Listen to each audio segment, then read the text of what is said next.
we're going to talk about this morning are emergency plans.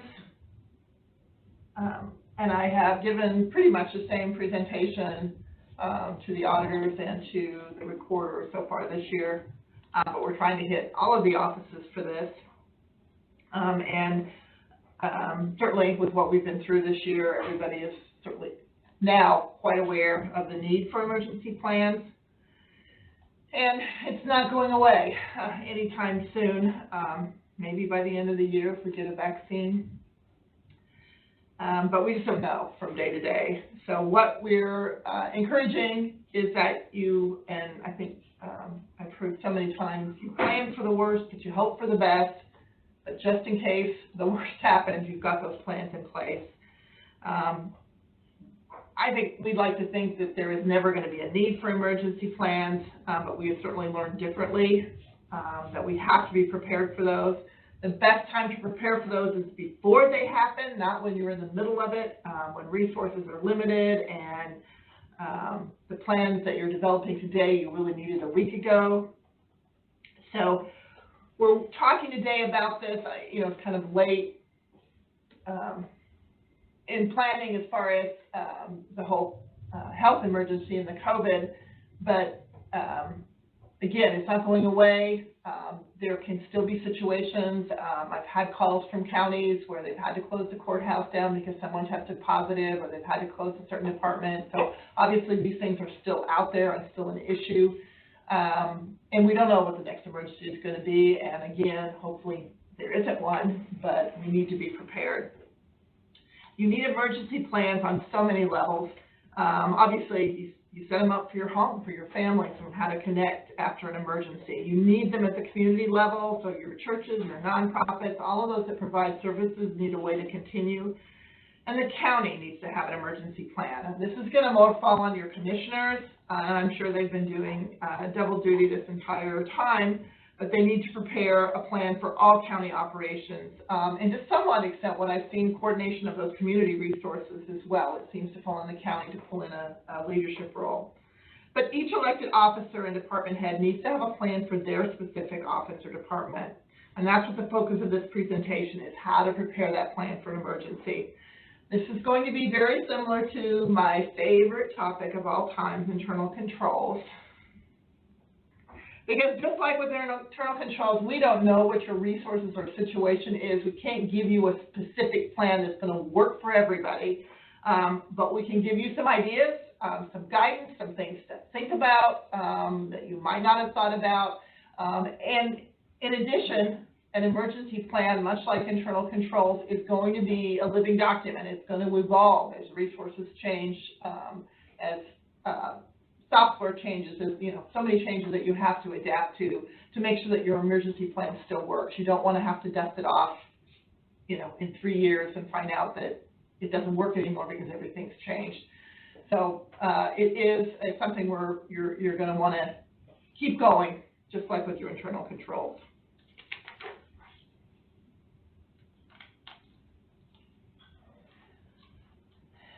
So the important thing, what this slide is talking about, is the continuity of essential operations.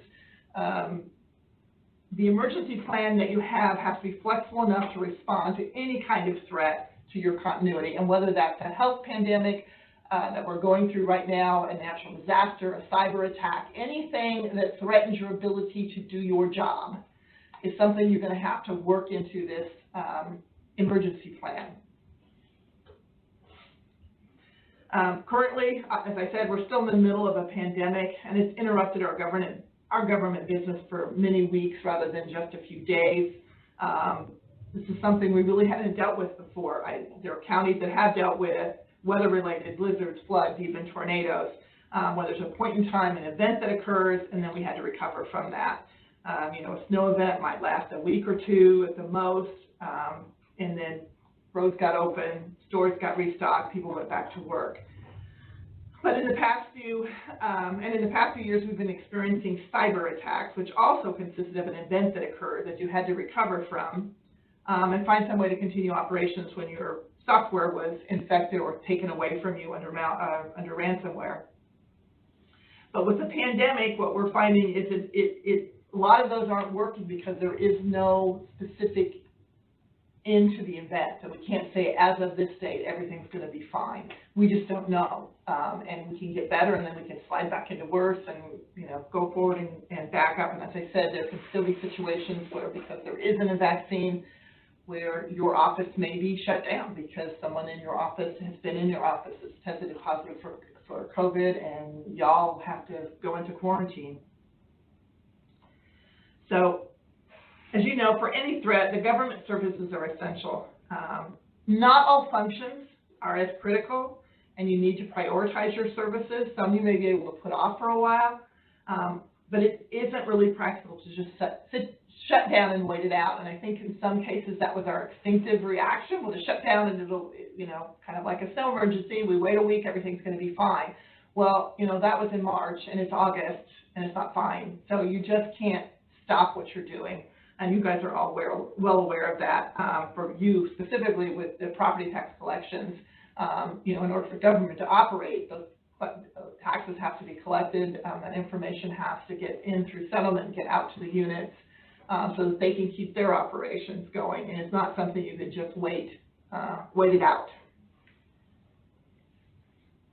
When we're looking at risks to the continuity of services, the critical services need to be identified, and this should be part of your emergency plan for the county as a whole. There are services that have to be available for all of us and for our communities. Medical care, essential services such as groceries, medicines, education has to continue. Public safety functions from law enforcement to EMS services need to continue. During the pandemic, we saw our health departments become much more visible, as well as handling a lot of the coordination of services. In addition, we need to address the recovery from the emergency, and for this pandemic, the economic recovery will take an extended amount of time even after the health emergency is passed. And the health emergency, again, may last for some time. We've learned that essential versus non-essential services has become an increasingly important determination that has to be made in our overall county plan. Fundamentally, the same determination needs to be made within the governmental services and your office in particular. Your plans need to address what services need to continue during an emergency and what ones can be deferred until after we have stabilized the emergency operations.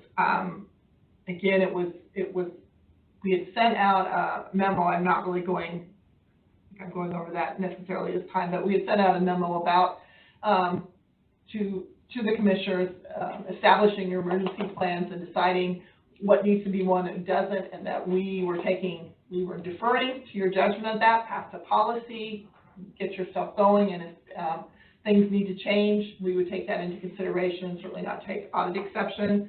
A lot of counties ask me, do we have to do, treasurers ask me, do we have to do a tax sale this year? And that can be a county by county decision. You may decide that that is not a crucial or essential thing that needs to be done this year that you could put off for another year. So there are a lot of things you need to think about as far as what needs to be done for your office and what can be put off for a later date.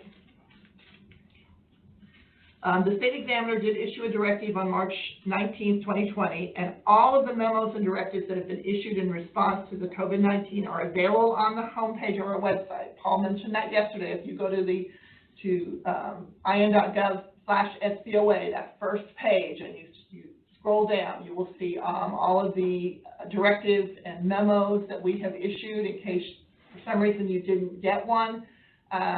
We tried really hard to get those out to you, and I know in some cases you may have gotten them 2 or 3 times by the time we hit everyone we could possibly think to get that information out there. But if for any reason you did not get one and or you can't find it, they're all posted on that website, so you can get in there and look at those. The Directive 2020-1 provided guidance on timely deposits of funds and approval of claims and how to streamline that process during the health emergency. While you will not be in compliance with statute for that, for example, we said, instead of making daily deposits, you may want to make them twice a week, but you need a policy within your county to do that. We would not take audit exception if that policy was adopted and followed during this whole pandemic. And we're still under a health emergency, so it is still in effect.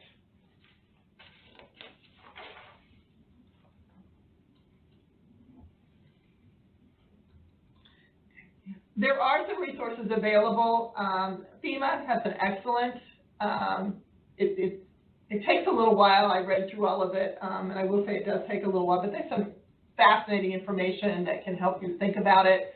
I've put their website here where you can find this continuity resource toolkit, and includes a circular and templates and examples. It's probably more geared to county-wide plans, but there are certainly things in there that you can take away that you could use in your specific office emergency plan. It talks about the purpose for having an emergency plan, and it is to maintain continuity of government, number one, provide visible leadership, support the defense of the United States, maintain and foster effective relationships with neighbors and partners, maintain law and order, provide emergency services, maintain economic stability, and provide basic essential services. And for all of those reasons, you can understand why government is very important that they have a continuity of operation at all levels. We rely on our government, and we need to make sure it stays open and available to us as much as possible.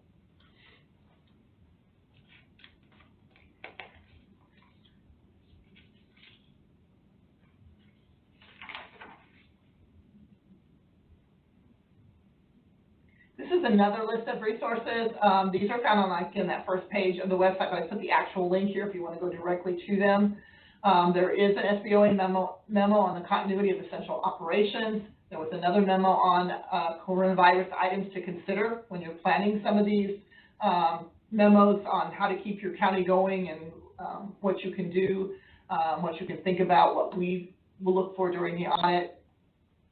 The Accounting and Uniform Guidelines Manual for Indiana Political Subdivisions, the Information Technology Manual, has been on our website for several years now. I don't know that we always promote it as much as we should, but it has a lot of interesting information and some good ideas on keeping, having disaster recovery plans for your financial software.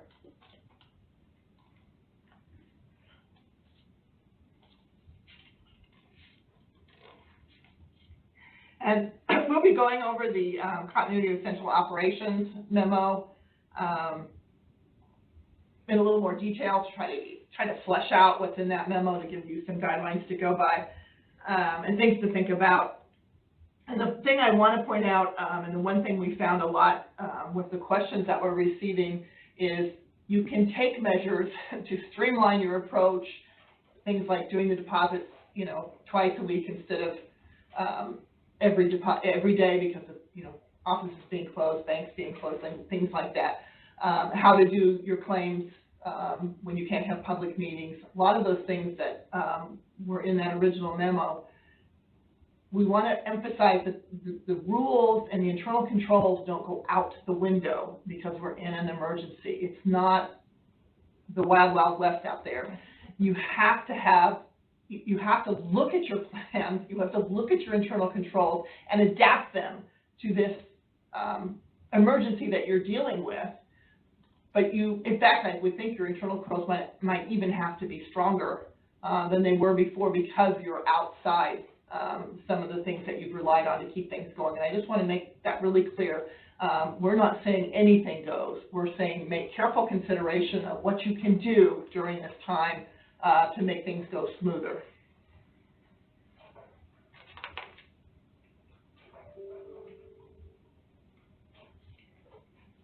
The memo itself was issued April 3rd, and again, it's available on the homepage of our website. In the following slides, we're just going to go over the information provided and some clarification to that information. We received a lot of questions after it was issued, and we've tried to incorporate those into this discussion. We got one yesterday that I cannot answer fully, but we're going to talk about it a little bit.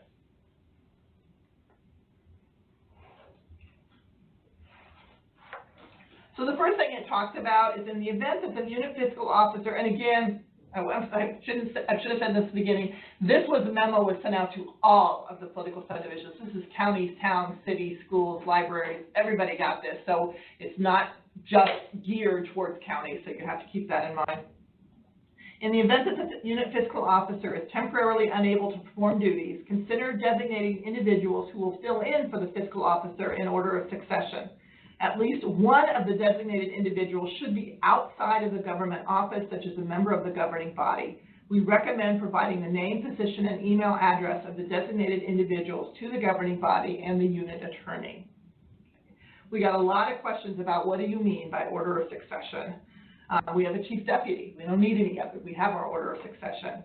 Our point with this consideration is that what happens if both the elected officer and the first deputy are unable to perform their duties? What if they're both quarantined because they were exposed and had direct contact to somebody that was positive with COVID, and they don't have adequate resources to even remotely do their job, and so they're at home and not able to do that? What if they get sick and are needing medical care, so they're obviously not being able to do their job at that point?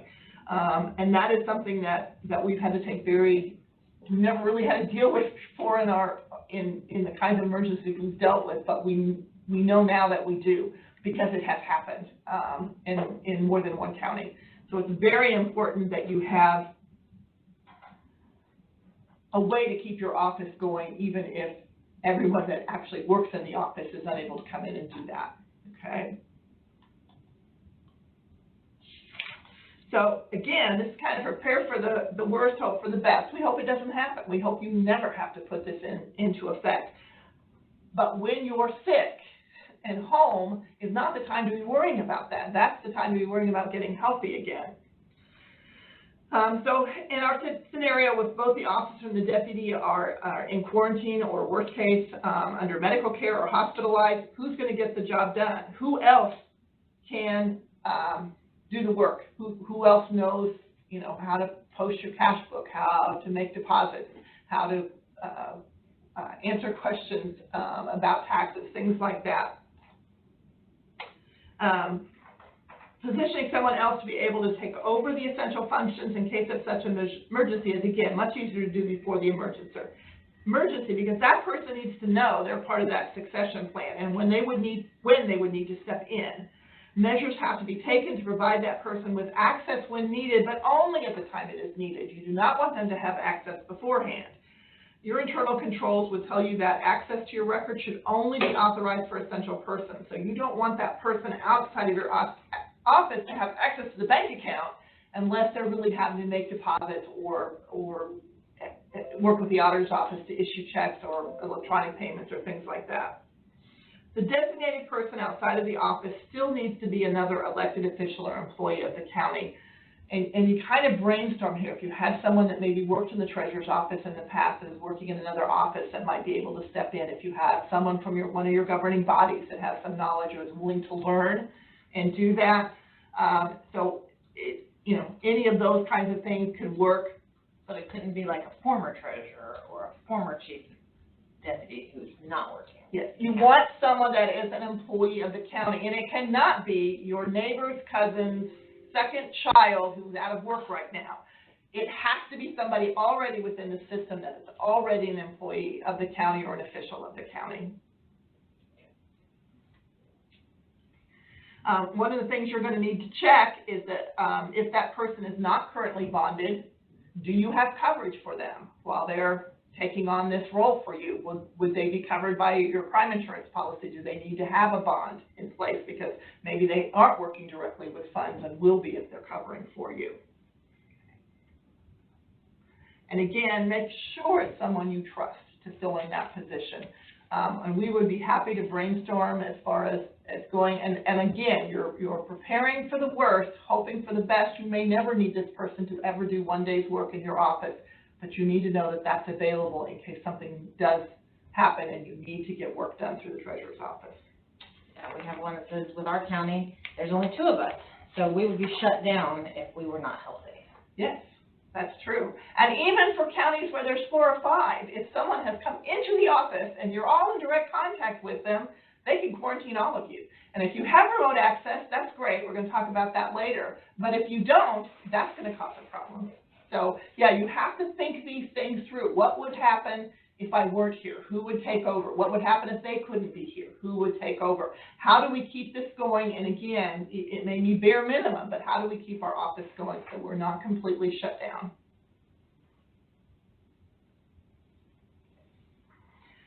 The second part of that memo, we recommend that you work with the unit attorney to develop a delegation of authority for each designated individual, which will become operative in order of succession. That's what I was talking about. You don't want them to start too soon. You want them to start only when they're needed. We recommend providing those delegations to the governing body and to the unit attorney. You may also need to provide these to your banking representative, your accounting software representative, any other persons that you consider necessary. And again, work with your county attorney on the best way to deal with this, because this is a big deal. I mean, you are trusting your office to someone outside of your office, potentially. And so you want to make sure all your T's are crossed and your I's are dotted and the office is protected, and you are still able to get the functions of the office completed. And you're aware of that. Even delegating authority to your chief deputy is a big deal. You're responsible for what your chief deputy does. But you're going to have a much greater comfort level if your chief deputy is taking over than you are if somebody, say, from your governing board or from another office within the county. And I would like to say, and I did say to the auditors, the treasurer can't be the auditor's delegation, and the auditor can't be the treasurer. There is a segregation of duties, so those positions could not be each other's. So I'd like to point that out.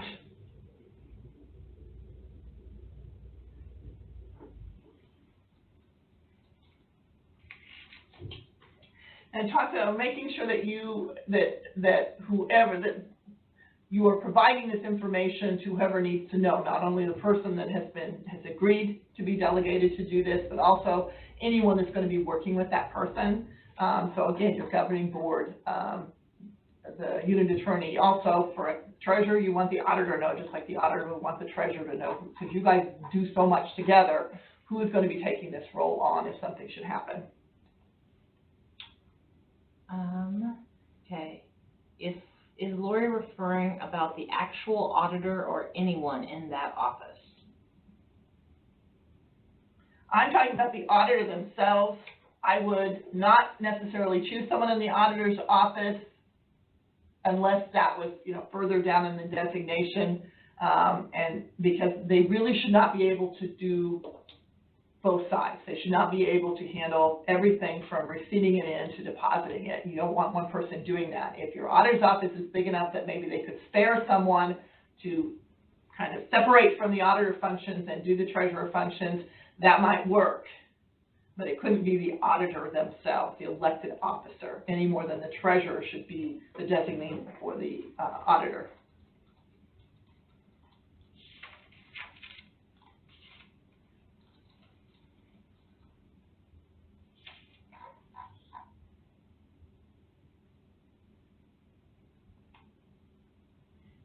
So we're talking about, again, your banking representative, somebody there that knows who's going to be taking over, that may have authority, and what needs to happen for them to be able to get checks issued,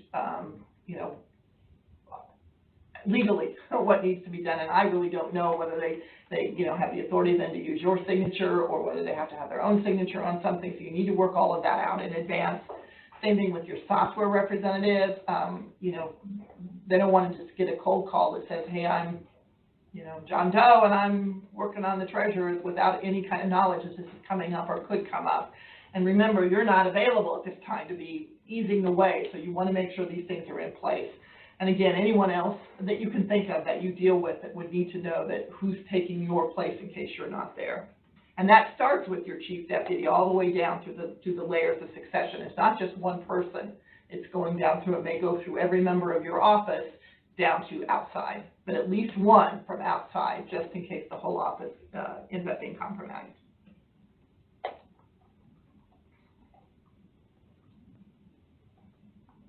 And I kind of touched on this already. Make sure you understand what procedures are needed for your designated individuals to have access to the bank account temporarily in the event that you are not able to perform those banking functions, and whether that's approving, again, signing checks, approving electronic payments, getting deposits in.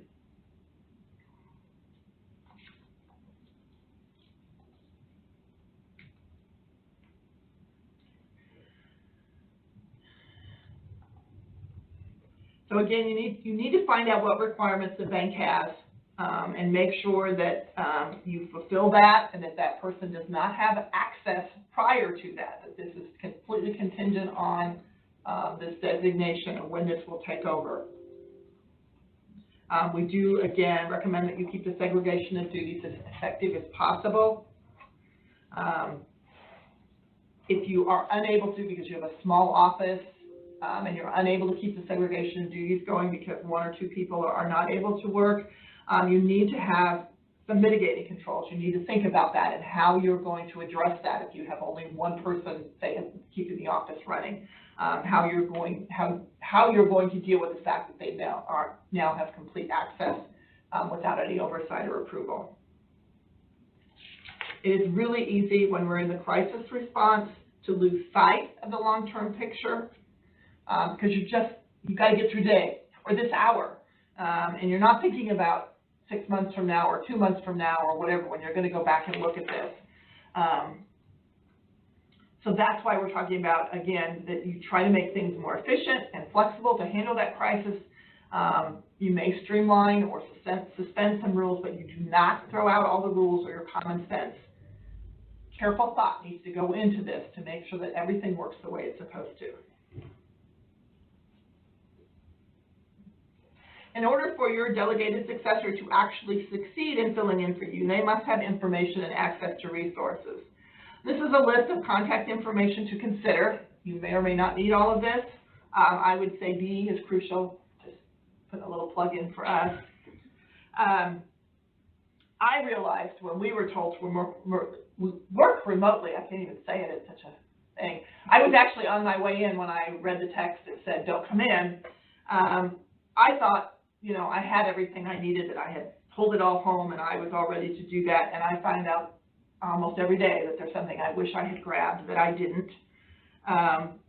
But we were lucky because, you know, we were well prepared for this. We had access, we had laptops that worked, we had access to the network, we had things in place. We've had Teams and WebEx so that we can, I mean, every day Ricky and I can talk to each other face to face just through the computer kind of thing. And not every county has been lucky, because I've talked to some of the counties where that just hasn't been available to them. So this list of contact information, for whoever's successing, again, the further you go down that line, your chief deputy may not need all this, they may already know all this. The further you go down that line, even for employees within your office, they may not have all of this information. So having it written out and just available to grab in your emergency plan, you know, who are your commissioners, who's your counsel, who do you talk to in the auditor's office for specific things, who do you contact at the Board of Accounts, how do you contact them, do you have their email, do you have their phone number, who at the bank do you talk to, who at the financial software, who's your consultant, who comes, your field rep,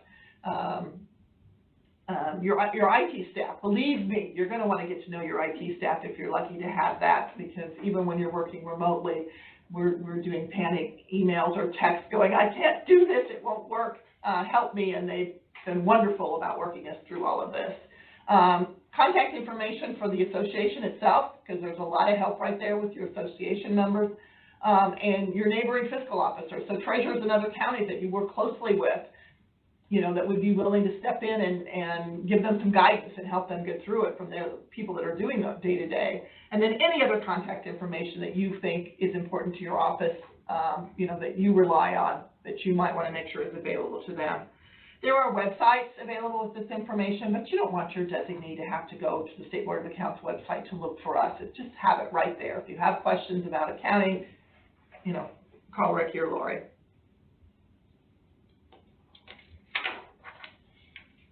And, you know, again, we are more than happy to help with anyone. I think any of these people would, knowing that situation, if you prepare them properly, that this person is your designee, they're going to be more than willing to help step in and help them get through the crisis till you're back up on your feet and back in your office.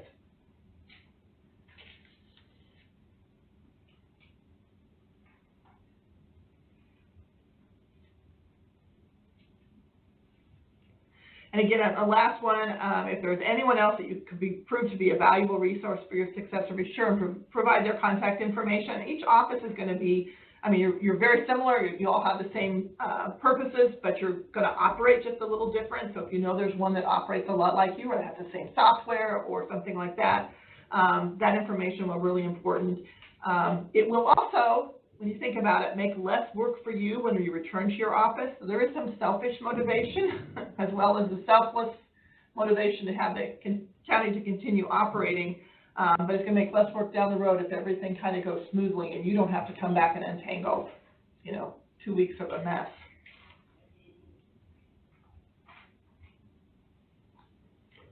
So having the access to this software isn't going to be much help if you don't know how to use it. So if there are manuals or written instructions for performing financial records that are maintained on the software, your billing software, your financial software, your cash book software, make sure your successor has access to that manual, those written instructions.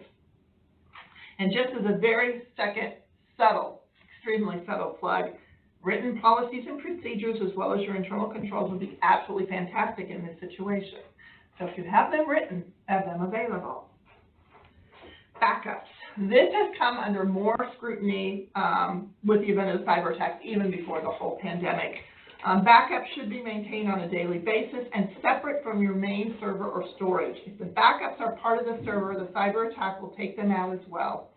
At the risk of aging myself, I remember when you enter data information on cards that you punch, but that's going way, way, way back. Backups used to be on diskettes or CDs or tapes, and I know that's not what everybody's using now. You may have an external memory, you may have an isolated server. If you have safe procedures, you might be storing it on the cloud. Your software vendor may be holding up a backup for you. With these backups, when ransomware encrypts your financial records, those records can be restored up to the time of the last backup. This is done daily, only that day's transactions that need to be reposted prior to the transactions prior to the attack would need to be reloaded or reposted onto the software. The longer the time since that last backup, the more work to update the files, until if it's too much time has passed, it becomes impossible almost to restore your records, and you end up with no choice but to pay the ransom and hope you get your records back, or you spend a lot of time restoring as much as you can in order to continue operating. You should, again, maintain your backup in a separate location from that main server. In the event that a courthouse is damaged, in case there's like a natural disaster, flood, or tornado, the records being stored at a separate location will allow you to restore your records from that secondary or at that secondary location and keep operating. So this may be a contract with your software or other vendor to provide backup storage or something that is done in-house, but whatever the plan is, make sure it is current, make sure it works. Test it every now and then. You don't want to find out when you need it that it hasn't accepted backups for a year.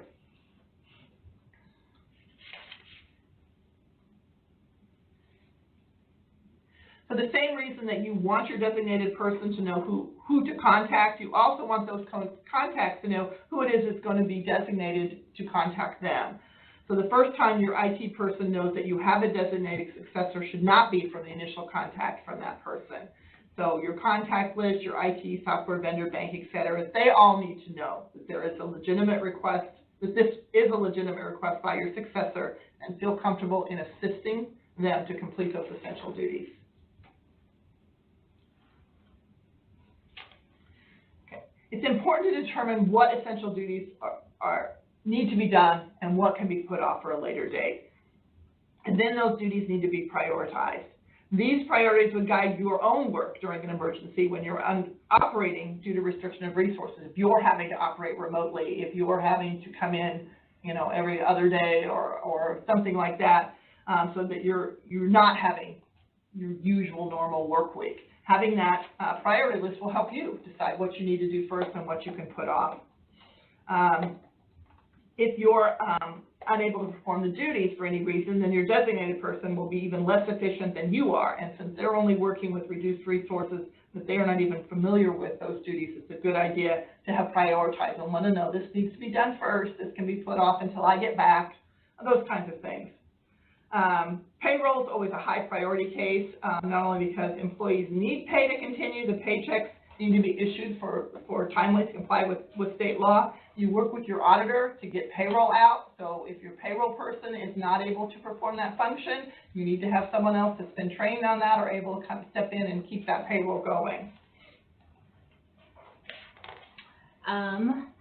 Would it make sense for treasurers with the same software from nearby offices to be backups for other treasurers? Yes, it does make sense. If you have someone that has the same software, they could be a backup. But you have to check with them as well. I think they could be more of a resource than a backup because they're trying to keep their own county going. That's going to be putting a lot on somebody else. I think they'd be better to just be a resource to the person that you're designating to do it, to get advice and to help. But to ask them to handle both, and no, I don't think they really would be a good backup person. Potentially, depending on what controls you in place, it may be possible, but I wouldn't be my first choice, I think.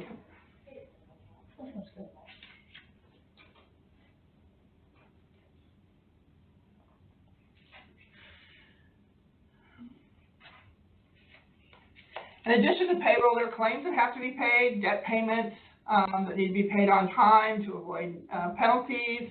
There are other claims that might be priority claims that have to get out for your health department, getting your PPE this time, all of that stuff. And so again, you work with the auditor's office to make sure that those claims get paid, the actual payment gets taken care of. So someone has to be available to do that and to work with the auditor so those don't get hung up because there's no one to sign the check or no one to authorize the electronic transfer.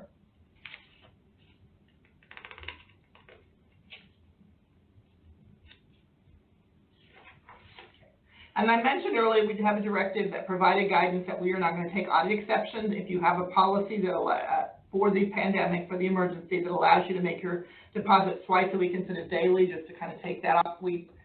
I've had calls where the bank has had a positive case, and so they just shut down, and now you got to drive to another town or something to make those deposits. So, that can directly affect you. Also, if you're only coming in on limited times, it's going to be hard to keep deposits up for daily deposits.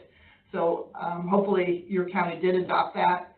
It is very, very important that you have procedures in place to safeguard those collections until those deposits are made. You want to make sure that they're not in the bank, which is what is ideal. So you want to make sure they are safely secure within the courthouse. Do not take them home with you. Do not put them in the trunk of your car. Have a secure place in your office to hold those until you can make that payroll. Make that deposit. I don't even want to talk about it anymore.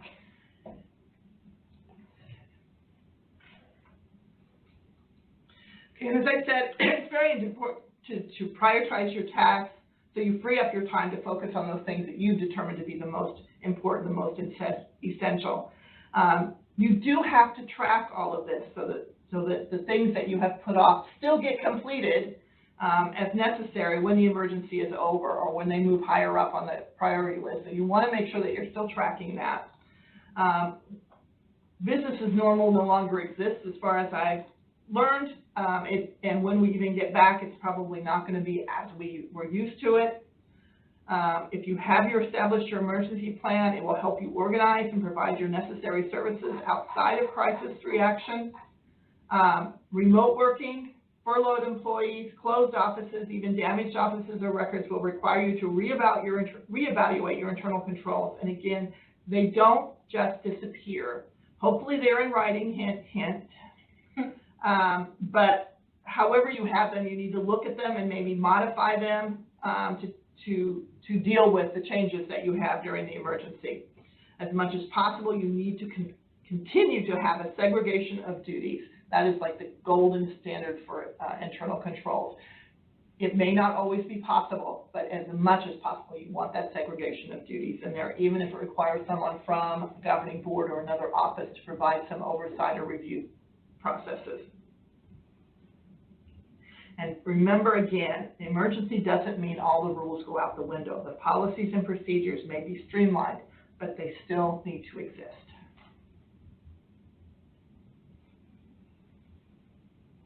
So working remotely has its own challenges. You need to know what equipment will be needed, what can even be done remotely, and what will need to be done in the office.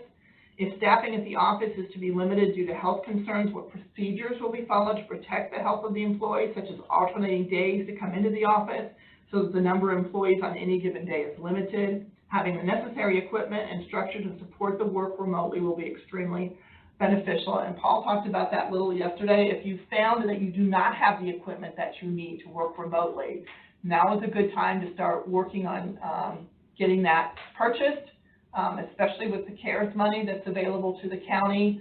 I think last I heard, all of the counties had signed up for that. It's good through at least through December and maybe extended beyond that, but this is a time to consider. There may be money available to deal with this, and this would be a good time to take advantage of that. So if something has, some lack of equipment has really affected you, think about that and talk to your commissioners about maybe acquiring that equipment.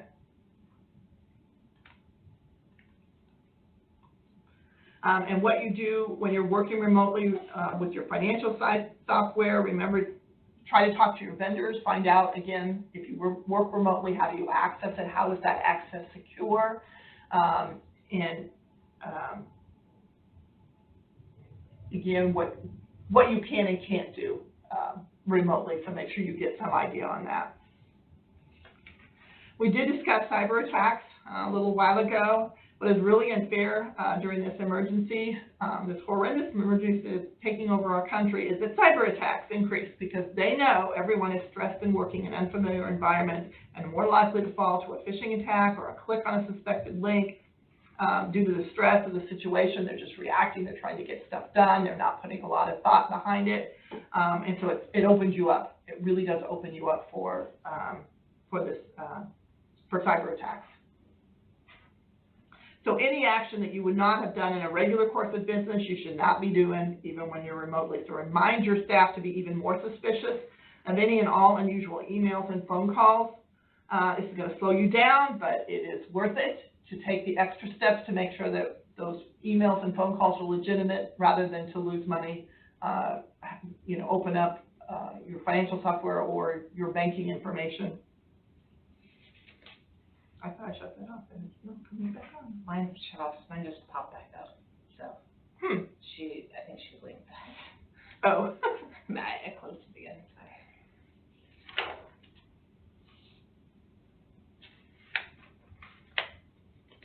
Okay. And then you will also need to do an internal audit of the transactions that were taken during the emergency. Internal, I mean you as an office holder.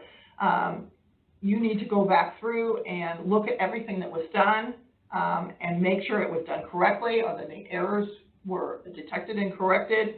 And as you're reviewing the work that you're going back to see what was done during this emergency time, it's a good time to note anything that didn't work well and that you might be able to tweak a little bit and update that emergency plan.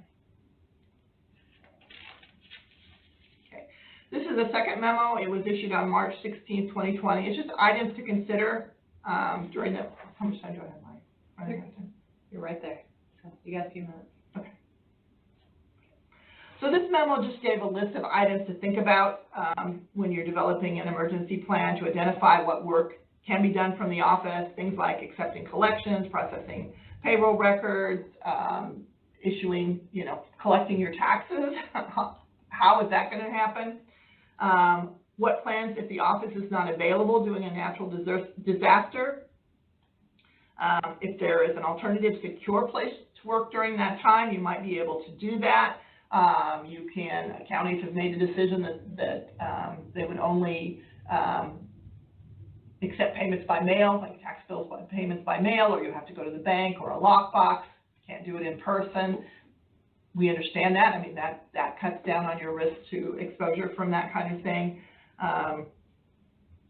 Just those kind of things that you need to keep in mind. Again, we don't want the rules to go out the window. We don't want the treasurer in the parking lot with the trunk open collecting tax payments that they're going to post later. I know that sounds ridiculous, but if you find it in ECA schools, you know that does happen. And that goes to the extreme. But just things to consider. What is safe? Where is this information secure?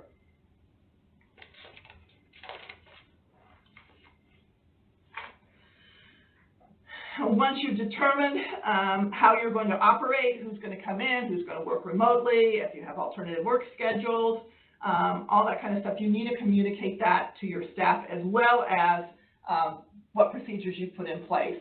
You know, we have a screen that comes up every day and we log in that just says, this is what the state has implemented. Have you taken your temperature? Have you been in contact? You know, it goes through the whole list of things that you do a self-check before you even show up for work. Things like that. You have to communicate that to your staff in order for them to know what they need to do.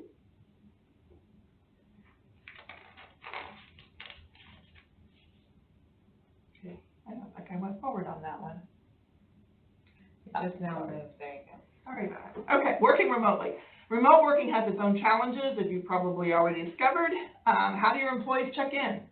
How do you know their work is done when working remotely? Do they call in? Do you have an electronic timekeeping system? How are you going to know that they're working? Security is a big issue. What records can be taken home? What must stay at the office, like collections? Everyone is going to have their own comfort level for risk. If records are taken home, are they originals or copies? How will they be secured? How will they be returned? If you can access your systems remotely, that opens a whole new area of security. How will you connect to the system in a secure manner? We access our server with both a password and a second factor, a text code or phone confirmation. Has your county implemented secure measures, access for emails and documents? Does your software vendor have any guidance on this? A lot of things to think about.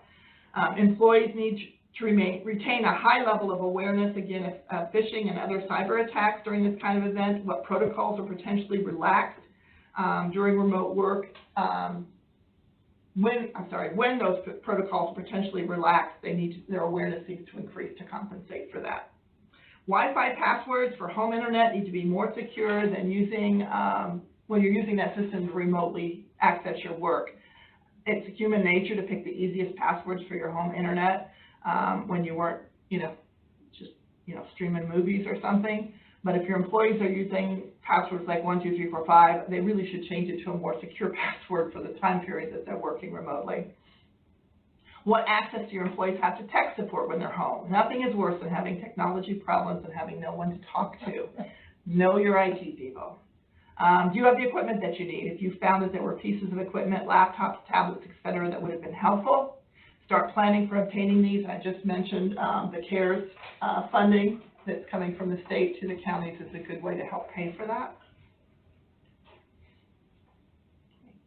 And you need to plan for when you return to work, and we've already started doing that. And again, sometimes you're back at work and then something happens and it closes down again. So we're kind of going forward, back 2 steps, forward 3 steps, back 2 again. So the whole return to work is a process in itself. So how are the operations going to resume? We're going to do some shifts. Are you going to still alternate? We do not have everybody in this office right now. I think there's 3 of us that are down here, and we are keeping our distance, and we wear masks when we're not doing the presentation. So this has to be factored in. You don't want to go back to work and everybody gets sick. Communicate with employees. Again, it's very important that they know what they need, what's going to be required from them as far as remote work, and when staggered shifts, when they need to be, what they are, when they need to be in. I mean, it's hard enough to remember to show up work every day, but if it's every other day, every other week, it starts getting creative. You need to make sure you've got some way they can track all of that. And again, Paul talked a little bit about this. What do you need to get into your office? And the CARES Act money is specifically for that. Do you need to put up barriers between you and the public? Do you need to purchase masks, hand sanitizer, cleaning and disinfectant so that you can do that between each public visit? Anything that's going to help keep your employees safe. For the personal protection equipment, this is the time you need to find it, and if you don't already have it, buy it and buy some backups if what you have is not as much as you're going to need.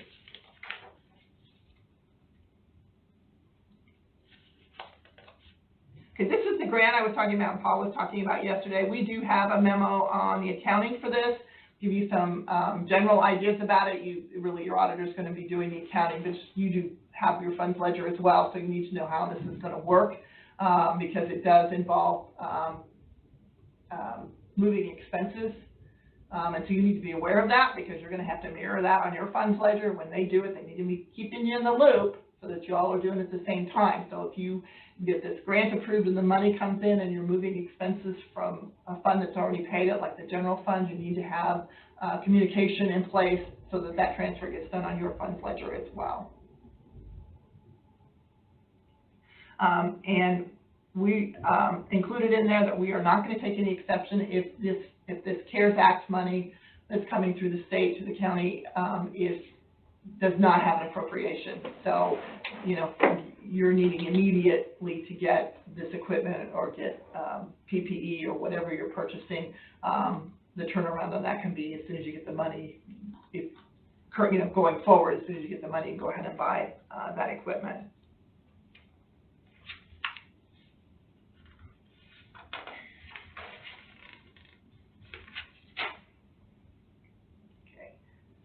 And then there was a second, the other was just COVID grants, because there's COVID grants all over the place. Now I'm getting ahead of myself.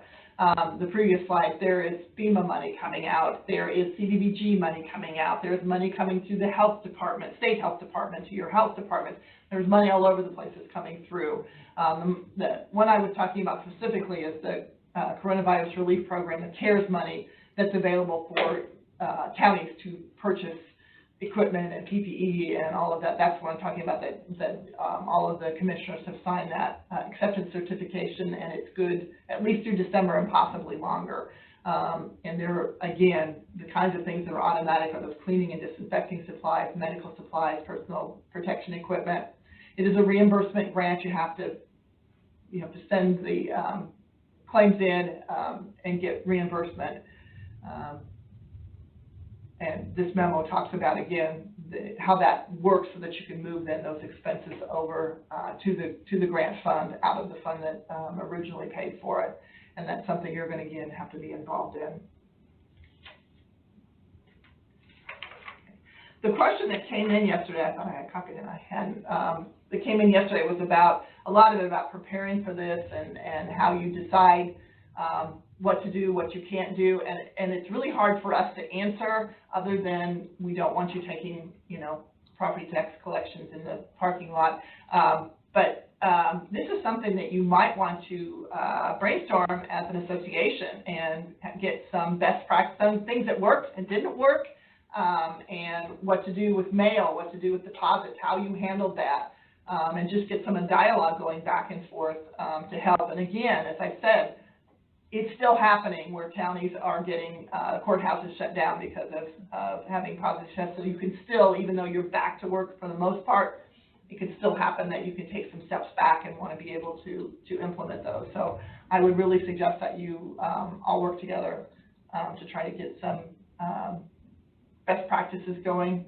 We would be glad to be involved in that. If you want to funnel it through us, that's no problem. It's just not. We're not you, we're not there on a daily basis, we're not doing your job, and so, we can react as accountants, but we can't always react as treasurers, and that's something really that you guys have the best information on. And if there were no other questions, I think we're a little over on time, that's okay. I'm sorry. No, you're fine. I'm shutting up now because it's Ricky's time.